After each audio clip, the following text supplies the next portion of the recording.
Abraham के जीवन से 3 मुख्य बातें हमें सीखना है आज, जिससे हमारे जीवन में बहुत बड़ा परिवर्तन आ सकता है। पहली बात क्या सीखना है? हम परमेश्वर के द्वारा बुलाए गए। दूसरी बात हमें क्या सीखना है? जो परमेश्वर का जो सोचो, परमेश्वर का जो दायरा है वो बहुत बड़ा है। आगे हम विश्वासियों के लिए जो परमेश्वर के द्वारा बुलाए गए, उनके लिए जो परमेश्वर की सीमाएं हैं वो बहुत बड़ी है। ठीक है, और हम परमेश्वर के द्वारा बुलाए गए हैं, हमारे लिए बहुत बड़ा आशीष है। और तीसरी बात, हमें उस परमेश्वर की उपस्थिति में चलने की जरूरत है। 3 बातें आज हम अब्राहम के जीवन से सीखेंगे। आमीन। अब्राहम एक ऐसा व्यक्ति था जो परमेश्वर पर विश्वास रखता था। परमेश्वर ने उसको कहा, तू क्या कर, अपने पिता के घर को छोड़ और अपने कुटुंबियों को छोड़ और जो देश में तुझे दिखाऊंगा उस देश में चल। यहोवा ने अब्राहम से कहा, अपने देश और अपने कुटुंबियों और अपने पिता के घर को छोड़कर उस देश में चल जो मैं तुझे दिखाऊंगा। यहाँ पर हम देख सकते हैं अब्राहम को परमेश्वर ने बुलाया है। आमीन। परमेश्वर ने अब्राहम को कहा, तू यहाँ से निकल और जहां मैं लेके चलूंगा वहां चल। एक विश्वासी को हमेशा ये याद रखना, मुझे बुलाने वाला परमेश्वर है। यदि आज मैं चर्च में हूं तो इसका कारण यह है कि परमेश्वर ने मुझे बुलाया। आमीन, हालेलुया। आपने कभी परमेश्वर की आवाज को साफ ढंग से सुना नहीं होगा। आपके कानों में कभी परमेश्वर ने कहा नहीं होगा कि तुम चर्च में चलो। कभी परमेश्वर ने नहीं कहा होगा तुम ये करो वो करो। लेकिन यदि आज आप चर्च में हैं तो ये समझ लो कि आप चर्च में इसलिए है क्योंकि परमेश्वर आपको लेकर आए। Hallelujah, hallelujah. तो कोई भी विश्वासी इस बात से इनकार ना करे कि परमेश्वर ने मुझे बुलाया है। कई बार हमारा इकरार क्या होता है, मैं परमेश्वर के पास आया हूं। गलत है। हालेलुया। इसको काट दो कि मैं परमेश्वर के पास आया हूं। इसको काट दो कि मैं चर्च में आया हूं। इसको काट दो कि बीमारी के कारण मैं चर्च में आया हूं। इसको काट दो मेरे जीवन में अशांति थी इसलिए मैं चर्च में आया हूं, या मुझे कोई दोस्त लेकर आया है, या मैं अपने पड़ोसी के कारण आया हूं, या मेरी पत्नी जाती इसलिए मैं आया हूं, या मेरा पति जाता है इसलिए आया हूं। नहीं, आप याद रखो आपके व्यक्तिगत जीवन में एक बुलाहट है। हालेलुया। छोटे से छोटा बच्चा भी ये समझ लो कि आज मैं किसी के कारण नहीं आया, परमेश्वर मुझे यहाँ पर लेकर आए हैं। आमीन। खुशबू, परमेश्वर आपको यहाँ पर लेकर आए हैं। पापा के कारण नहीं आए, मम्मी के कारण नहीं आए, सब जा रहे इसलिए नहीं आए, परमेश्वर ने मुझे बुलाया। समझ गए? परमेश्वर ने आपको बुलाया है। मसीह परिवार में सनी भाई, मैं सबका नाम लेता हूं बीच बीच में ताकि सब जानते रहे। ठीक है सनी भाई, इसलिए नहीं आप चर्च में क्योंकि आपके माता पिता क्रिश्चियन है, नहीं, परमेश्वर आपको लेकर आए। ये बात जब हम समझेंगे हमारे मसीह जीवन की एक अलग शुरुआत होगी। जब मुझे पता है मेरे परमेश्वर ने मुझे बुलाया तो मेरे गिरने की संभावना कम है। मैं क्यों आया? आप सोचो, कुछ लोग कहेंगे मैं क्यों आया, मेरे जीवन में आर्थिक तंगी थी, मैंने दुआ करवाया और पैसे की आशीष आ गई इसलिए मैं चर्च में आया। 6 महीने बाद फिर से आर्थिक तंगी आएगी, आप फिर से गिर जाएंगे। फिर आप सोचेंगे अब तो प्रभु काम नहीं कर रहे, अब तो आर्थिक आशीष आएगी, अब मैं क्यों रहूं? मैं आर्थिक आशीष के लिए चर्च में आया था, मैं चंगाई के लिए चर्च में आया था, अब मैं फिर से बीमार हो गया, अब मेरा क्या काम चर्च में? समझ गए? तो आप यदि ये सोच के आते हैं कि मुझे परमेश्वर यहां पर लेकर आए, तो आपके जीवन में एक अलग कॉन्फिडेंस होगा। यदि मुझे परमेश्वर लेकर आए हैं तो आप उसमें बने रहेंगे। आमीन, है ना? हम जगह बदलते रहते हैं ना, एक जगह पे नौकरी कर रहे हैं, कुछ दिन अच्छा लगा, उसके बाद अच्छा नहीं लग रहा, चलो दूसरी जगह। एक स्कूल में गए, कॉलेज में गए, आपको अच्छा लगा, नहीं अच्छा लगा, चलो अभी स्कूल चेंज करेंगे। बहुत सारी चीजें हम बदलते रहते हैं, लेकिन आप याद रखना आपको सर्वशक्तिमान परमेश्वर ने बुलाया। आमीन। कहे, मुझे बुलाने वाला कोई व्यक्ति नहीं, सर्वशक्तिमान परमेश्वर। इससे क्या फर्क पड़ेगा आपके जीवन में? बिल्कुल फर्क पड़ना चाहिए। जब भी आपके जीवन में किसी तरह का डर आता है, जब भी चर्च के कारण सताव आता है, सताव भी आता है चर्च में जाने के कारण, है ना? मसीह में होने के कारण सताव आ सकता है, लोग आपकी बुराई कर सकते हैं, क्यों आप चर्च जा रहे हो, क्यों आप दुआओं में जाते हो, एक बात हमेशा अपने दिल में रखना, मुझे परमेश्वर ने डायरेक्ट दिया है। आमीन। ठीक है, एक एग्जांपल बोलता हूँ, आपके जीवन में भी ऐसा कोई होगा जो बहुत मायने रखते हैं, ठीक है। सोचो, एग्जांपल, उदाहरण बोलते हैं, हम गीतांजलि का एग्जांपल देते हैं। प्रियंका सब फोन कर रहे हैं, गीतांजलि आ जाओ वर्शिप का प्रैक्टिस करेंगे।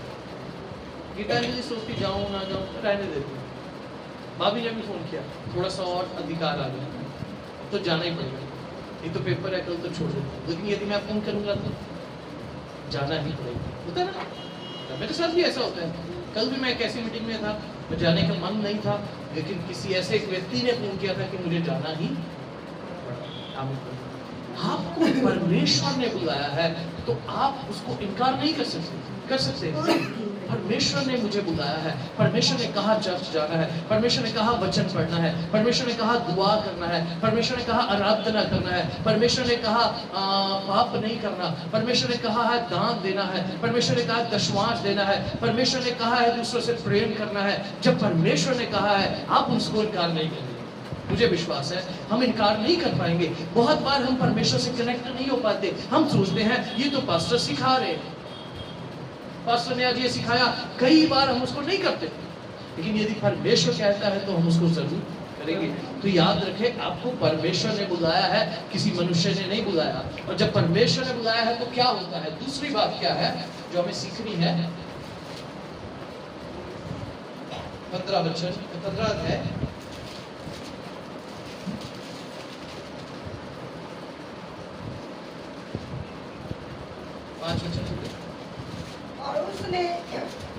और उसने उसको बाहर ले जाके कहा, आकाश की ओर दृष्टि करके तारागण को गिन, क्या तू उनको गिन सकता है? फिर उसने उससे कहा, तेरा वंश ऐसा ही होगा। ठीक है, धन्यवाद। अभी 2 अध्याय है, 12 अध्याय, उसका 2 और 3 वचन भी पढ़िए। और मैं तुझसे एक बड़ी जाति बनाऊंगा और तुझे आशीष दूंगा और तेरा नाम महान करूंगा और तू आशीष का मूल होगा। जो तुझे आशीर्वाद दे उन्हें मैं आशीष दूंगा और जो तुझे कोसे उसे मैं शाप दूंगा और भूमंडल के सारे कुल तेरे द्वारा आशीष पाएंगे। धन्यवाद। यदि परमेश्वर ने बुलाया है तो दायरा कितना बड़ा है? अगला, यदि परमेश्वर ने बुलाया है तो दायरा कितना बड़ा है? ध्यान से इधर देखो, सबसे इधर देख के समझो। परमेश्वर ने बुलाया तो परमेश्वर ने सीमा क्या रखाई? तारागणों को गिन, इतनी संतान मैं तुझे दूंगा। क्या करूंगा? मैं तुझे आशीष दूंगा और तू आशीषों का मूल हो जाएगा और भूमंडल के सारे कुल तेरे द्वारा आशीष पाएंगे। What a wonderful blessings Abraham है, और वही ब्लेसिंग्स हमारे पास भी है। अनलॉक करना हमारा हाथ में, उस आशीष को अपनाना हमारे हाथ में है। सबसे पहले तो हमें परमेश्वर की बुलाहट के अनुसार चलना शुरू करना है, फिर ही हम इस अबंडेंट आशीषों को देखेंगे। कितना आशीष? तू आशीष पाएगा, तू आशीषों का मूल होगा, तेरे द्वारा आशीष बहेगी, तेरी संतान आकाश के तारागणों के जितनी होगी। इतनी बड़ी आशीष को प्रभु ने दिया। एक जगह पे प्रभु ने कहा, देख और तू जहां तक देखता है उस जमीन को मैं तेरे अधीन कर देता हूं। परमेश्वर का दायरा कितना बड़ा है, उसमें लिमिट है ही नहीं। हालेलुया। परमेश्वर अनंत है और परमेश्वर जो देते हैं वो अनंत देते हैं। अब्राहम को परमेश्वर ने ये नहीं कहा तू देख और 10 किलोमीटर तक मैं तुझे दूंगा, 20 किलोमीटर तक तुझे दूंगा। परमेश्वर ने अब्राहम को कहा तू देख, तू जहां तक देखेगा वो सब तुझे दूंगा। हालेलुया। परमेश्वर जिनको बुलाते हैं उनके जीवन में आशीष के लिए प्रभु ने कितना बड़ा दायरा दिया। अनलिमिटेड है, लिमिटेड नहीं है। आप इतना कमा के हार जाओगे नहीं है, आप यहाँ आके हार जाओगे नहीं है। परमेश्वर ने कहा जहां तक तू जा सकता है तू चल और मैं तुझे चलाऊंगा। आमीन, हालेलुया। मैं और आज हो सकता है आज गरीबी में जी रहे हैं, उसका कारण यही है हम उसकी बुलाहट को पहचान नहीं पा रहे कि हमें बुलाने वाला स्वर्ग और पृथ्वी का अधिकारी है। सारी पृथ्वी उसकी है, सारी भरपूरी उसकी है और उसने हमें अपने बेटे और बेटियां बनाया, राजा के बेटे और बेटियां बनाया। क्यों हम गरीबी में जी रहे? क्योंकि हम उसकी बुलाहट को नहीं सुन पा रहे। आज परमेश्वर कहता है बेटी चर्च में चल, बेटी कहती नहीं मुझे आज नींद प्यारी है। बेटा परमेश्वर कहता है बेटा आज जब परमेश्वर का वचन सुनेगा, बेटा कहता है नहीं जी मुझे आज टीवी देखना है। अब तो अच्छे लोग हैं, कुछ लोग मैच के लिए बहुत वो करते हैं। हमारे पठानकोट सिटी में जहां मैं चर्च में जाता था, वहां पे चर्च के पास एक अच्छा ग्राउंड था, वहां पे टूर्नामेंट्स होते रहते थे। हमारे कुछ जवान चलो जी टूर्नामेंट है तो आधे चर्च से भाग जाएंगे। क्या वो समझ पा रहे परमेश्वर की बुलाहट? परमेश्वर की बुलाहट ऐसी है जब मैं तुम्हें बुलाता हूं, ना दाहिने मुड़ना ना बाएं मुड़ना, तब तेरे सारे काम सफल होंगे। हालेलुया। मैं और आप ज्यादातर दाहिने बाएं मुड़ते हैं क्योंकि हमें वो पेड़ पसंद है जो आदम और हवा ने जिस पेड़ का फल खाया। ये चर्च को बड़ा होने में कोई रुकावट नहीं है, इस चर्च की उन्नति होने में कोई रुकावट नहीं है, पर मैं और आप नहीं समझ पा रहे कितना ब्लेसिंग्स प्रभु की बुलाहट में है। आज भी मैं और गलत दिशा में, आप गलत दिशाओं में भटक रहे हैं, है ना?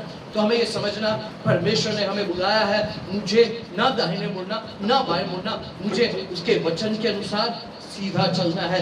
तब ये आशीष मेरे जीवन में होगी, मैं आशीष पाऊंगा, मेरा घराना आशीष पाएगा, भूमंडल के कई कुल मेरे द्वारा आशीष पाएंगे। और क्या होगा?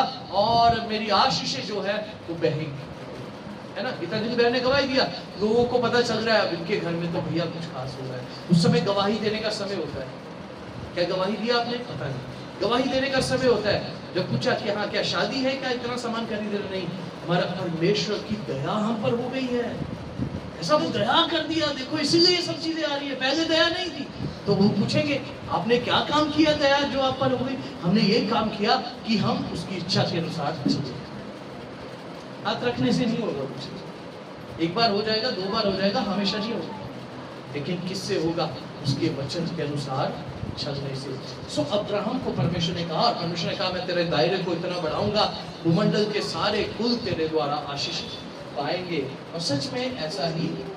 दूसरी बात का एक और बात पढ़ेंगे, 15 अध्याय 1 वचन। इन बातों के पश्चात यहोवा का यह वचन दर्शन में अब्राहम के पास पहुंचा, हे अब्राहम मत डर, तेरी ढाल और तेरा अत्यंत बड़ा प्रतिफल मैं हूँ। ओके, और क्या है दायरा, क्या है आशीष का? परमेश्वर ने कहा तेरा अत्यंत बड़ा बल और तेरा प्रतिफल। जिसको प्रभु ने बुलाया ना, आप सबसे पहले ये समझ लो मैं बहुत खुशकिस्मत हूं। हर दिन अपने आप को कहना I am a blessed man, क्योंकि प्रभु ने मुझे बुलाहट दिया है। मैं आशीषित हूँ क्योंकि प्रभु ने मुझे बुला लिया। आज मैं कहाँ था? मैं बोलना नहीं चाहता, कहीं और कहीं जगह पे होते, कुछ और काम कर रहे हो, लेकिन आज प्रभु ने मुझे बुलाया है। आज मैं चर्च में इसलिए नहीं हूँ कि मुझे किसी ने सुसमाचार सुनाया, मैं इसलिए हूँ क्योंकि प्रभु ने मेरे ऊपर चित्र लगाया था, प्रभु मुझे लेकर आए।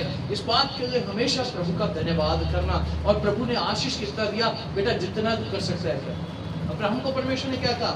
अच्छा ये जगह तुझे, जगह में तुझे दे दूंगा, ऐसा कहा परमेश्वर ने? नहीं, परमेश्वर ने कहा जहां तक तू चल सकता है, जहां तक तू देख सकता है, वो जमीन को मैं तेरे अधीन दूंगा। अपने अधीन में लेने के लिए हमें परिश्रम करना। और क्या कहा परमेश्वर ने? कहा तेरा बड़ा प्रतिफल मैं हूं। मतलब जहां तुझे लगेगा यहां कमी है, वहां पे मैं खुद खड़ा हो जाऊंगा। कितनी अद्भुत बात है, कितनी अद्भुत बात है। परमेश्वर जब यहाँ पे कह रहे तेरा बड़ा प्रतिफल, तेरा अत्यंत बड़ा बल मैं हूं। क्यों परमेश्वर ने ये कहा? क्योंकि अब्राहम उस समय ये सोच रहा था कि मेरे पास कोई संतान नहीं है, इतना धन संपत्ति मैं कमाऊंगा, बाद में वो किसके पास जाएगी? मेरे दास एलियाजर के वंश के पास जाएगी। तब परमेश्वर ने उसको कहा जब तुझे कुछ भी कमी दिखेगी उस समय मैं तेरा प्रतिफल बन के खड़ा होऊंगा। प्रभु धन्यवाद, हालेलुया। कितनी अद्भुत बात है, कितनी महान बात है। बेटा कभी कमी नहीं आने दूंगा, कभी तुझे भूखा नहीं रहने दूंगा, कभी तुझे बीमारी में छोड़ूंगा नहीं, कभी तुझे निराशा में छोड़ूंगा नहीं, कभी तुझे चिंता में छोड़ूंगा नहीं। फिर भी यदि कभी चला गया तो तू आगे देखना, वहां मैं खड़ा होऊंगा, तेरी चंगाई बनकर, तेरी आशीष बनकर, तेरी बढ़ोतरी बनकर मैं स्वयं वहां खड़ा होऊंगा। कितनों को ऐसा परमेश्वर चाहिए? हालेलुया। मुझे ऐसा परमेश्वर चाहिए तो मुझे और स्ट्रिक्ट होना है, मुझे और सीधा चलना है, मेरी आंखों को बंद कर देना। आपको पता है हाथी को सारथी जो होते हैं, सारथी बोलते हैं ना उसको, वो क्यों चला पाते हैं, क्यों उस पे हाथी पे कंट्रोल कर पाते हैं, क्या कारण है आपको पता है? उसको जनरली हाथी को कंट्रोल में लेके आने का बहुत सारे सिस्टम है। मैं खैरगा में रहा, मैंने कुछ चीजों को सुना है, लेकिन एक और बात बताता हूँ, खास बात जो है, हाथी के कान बहुत बड़े होते हैं। हाथी को पता नहीं उसके पास कितना बड़ा शरीर है, सुना कई जगह पे। हाथी के कान बहुत बड़े होते हैं, इसलिए वो पीछे अपने आप को अच्छे से देख नहीं पाता कि वो कितना विशाल है। इस कारण कोई भी उसको कंट्रोल कर देता है, कोई भी उसको कंट्रोल कर देता है ना, सारथी जो उसको कंट्रोल कर देते हैं। आगे और हाथी को कंट्रोल करके जिधर सारथी लेके जाना है लेके जा सकता है ना। क्या परमेश्वर हमारा सारथी बनना चाहिए? इसलिए आपके कानों को भी बड़ा कर दिया, दाहिने बाएं मत देखो। जब देखोगे ना आपको मैं कर सकता हूँ, ये तो मैं कर सकता हूँ, मैं तो इतना पढ़ाई किया, मैं तो ये कर दूंगा, मैं तो इतना स्मार्ट हूँ, मुझसे तो हो जाएगा, मेरे लिए तो सब कुछ हो सकता है, मैं तो खुद बड़ा समझदार हूँ। ये बातें जिस व्यक्ति के अंदर है ना, वो कभी भी परमेश्वर के रास्ते पे नहीं चल सकता। हाँ, सारथी हाथी को तभी कंट्रोल कर पाता है क्योंकि हाथी को लगता है कि ये मुझसे बड़ा होगा। शायद आपके जीवन में परमेश्वर को बड़ा बनाओ, आमीन। अपने आप को शून्य बनाओ, तभी आप सीधा चल सकते हैं, ना दाहिने देख सकते हैं ना बाएं देख सकते हैं। लेकिन हमारी समस्या क्या है, हम हमेशा अपने आप को ही देखते हैं। हम हमेशा अपने आप को देखते रहते हैं, हमारी क्वालिटीज को, हमारे गुणों को, हमारी चीजों को हम देखकर हम सोचते रहते हैं ये हमने किया। अच्छा गाना गा लिया तो आवाज मेरी अच्छी है, ऐसा लगता है। अच्छा कुछ बजा लिया तो, अच्छा कुछ काम कर लिया तो हाँ मैं अच्छा हूँ। ऐसा करने से हम कभी भी प्रभु के रास्ते पे चल नहीं सकते, और जब चलोगे तो प्रतिफल वो स्वयं बन जाएगा। मुझे बहुत उत्साह लग रहा है इस वचन को प्रचार करने के लिए। तीसरी बात 17 अध्याय 1 वचन,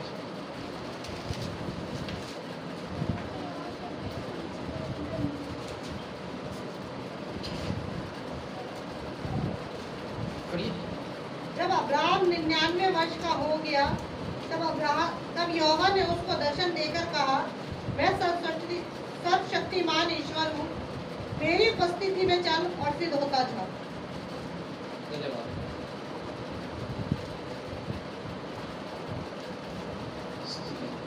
परमेश्वर ने अब्राहम को क्या कहा, मेरी उपस्थिति में चल और सिद्ध होता जा। तीसरी बात जो अब्राहम के जीवन से हम सीखते हैं, परमेश्वर चाहते हैं कि वो हमेशा परमेश्वर की उपस्थिति में चले। हम जानते हैं हार खाने वाले सिंह के समान वो हमेशा इस बात में रहता है कि किसको, हमें परमेश्वर की प्रोटेक्शन की जरूरत है। हमें क्या चाहिए? परमेश्वर की प्रोटेक्शन चाहिए। एक दिन दो विश्वासी जवान लड़के पास्टर के पास गए, थिएटर में पिक्चर देखने जाने का उनका मन था। पास्टर के पास गए, मैं पहले भी ये घटना बताई आपको, है ना। पास्टर के पास गए, पास्टर को जाके पूछा, पास्टर क्या हम थिएटर में मूवी देखने जा सकते हैं? पास्टर बोला ठीक है जा सकते हो, आपकी मर्जी, आप जाना चाहते हो जा सकते हो। टिकट कितना देना? 3 टिकट देना। क्यों? वो पास्टर को मजाक कर रहे हैं, क्या पास्टर जी आप भी जाओगे? मैंने बोला मैं तो नहीं जाऊंगा भाई, पर आप तो परमेश्वर के लोग हैं, तो यीशु तो आपके साथ ही रहते हैं ना, यीशु तो आपसे अलग नहीं होंगे ना कभी भी, तो यीशु तो साथ है, तो भैया 2 टिकट लोगे तो एक दिन भी करना टिकट। वो इस बात को समझ गए और शर्मिंदा हो गए। उसके बाद उन्होंने कभी थिएटर जाने के लिए सोचा नहीं, आ गया, क्योंकि उनको पता है परमेश्वर मेरे साथ कहाँ है, परमेश्वर मेरे साथ वहाँ है जहाँ पवित्रता ही है। आ गया, जहाँ पवित्रता ही है, जहाँ पाप नहीं है, जहाँ बुराई नहीं है, वहाँ परमेश्वर हमारे साथ है। जहाँ पाप और बुराई आ गया वहाँ परमेश्वर हमारे साथ नहीं रह सकते। आदम और हवा के साथ तब तक परमेश्वर थे जब तक उनके जीवन में पाप नहीं था। जैसे उनके जीवन में पाप आ गया, परमेश्वर ने उनको अदन की वाटिका से निकाल दिया, और जब अदन की वाटिका से निकाल दिया तो क्या हो गया? गरीबी आ गया।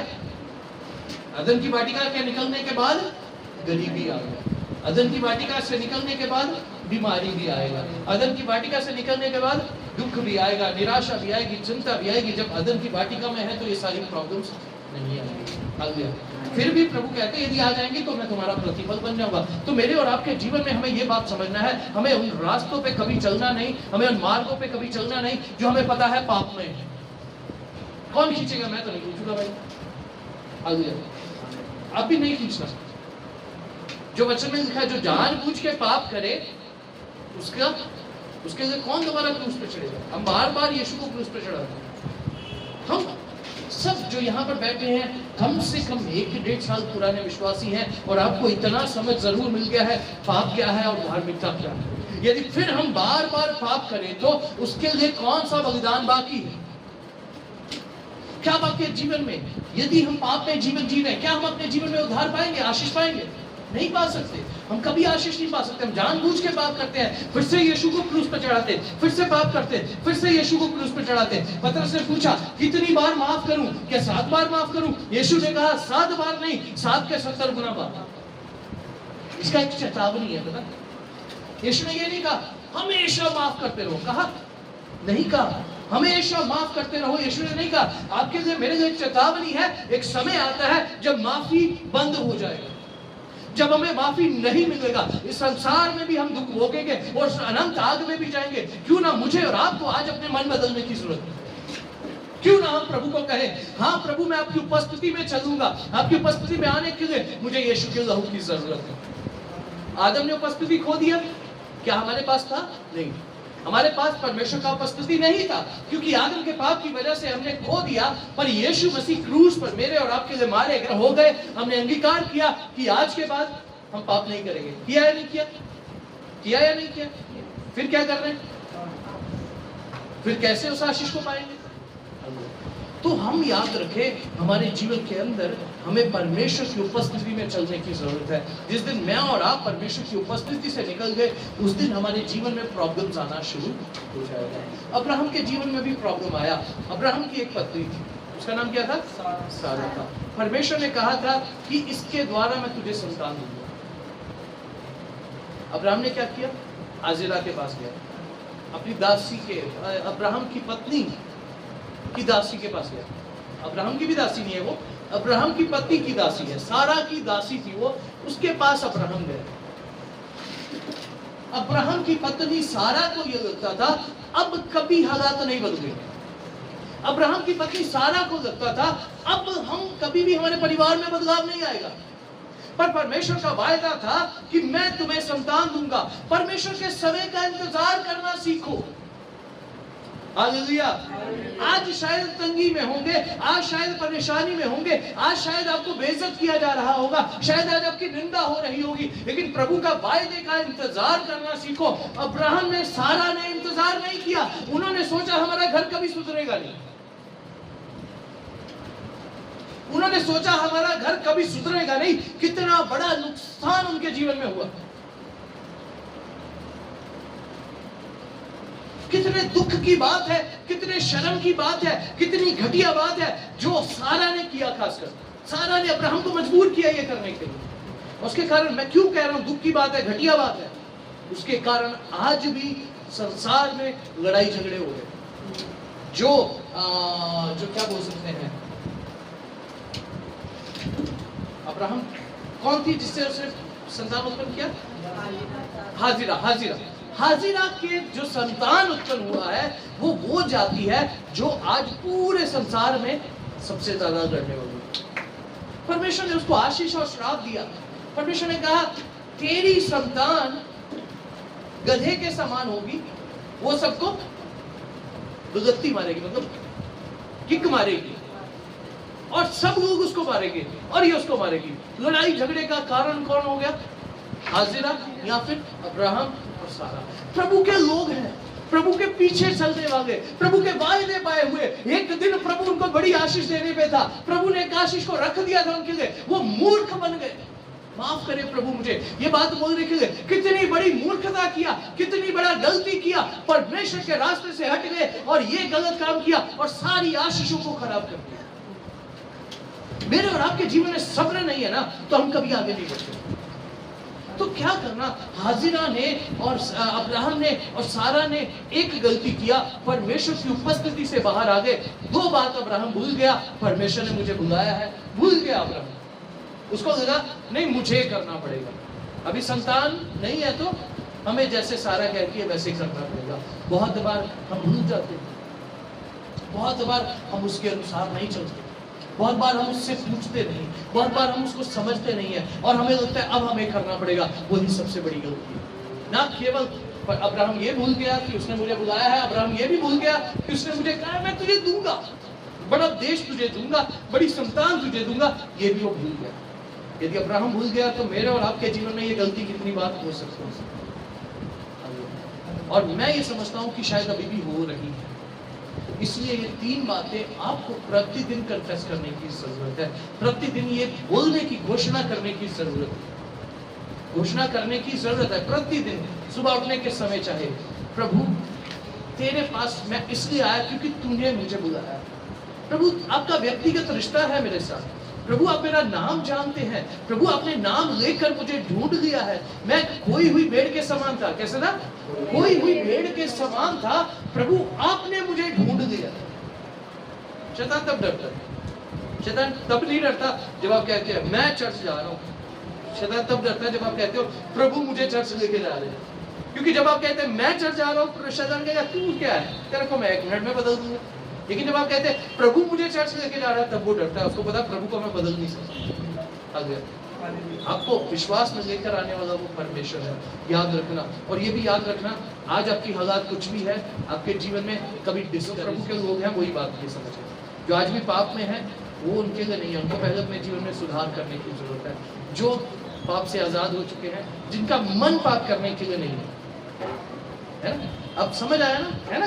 कई बार हमारा मन नहीं है पाप करने के, लेकिन हो रहे क्योंकि हमारा शरीर मिट्टी से बना है और मिट्टी की चीजों को पसंद करता है, इसलिए कभी कभी पाप होते हैं। लेकिन हमारी आत्मा पवित्र हो चुकी है। मन से हम नहीं चाहते किसी को धोखा देना, नहीं चाहते किसी के साथ झगड़ा करना, नहीं चाहते झूठ बोलना, लेकिन कई बार अनजाने में हमसे हो जाता है, फिर हम पश्चाताप करते हैं। वही गलत चीज है, लेकिन जानबूझ के हम करते हैं। हमें पता है हाँ मैं गलत कर रहा हूँ, हाँ झूठ बोलना नहीं चाहिए, मैं बोल रहा हूँ, उस समय भी हम बोलते हैं, तो इसका मतलब हम प्रभु के साथ नहीं है।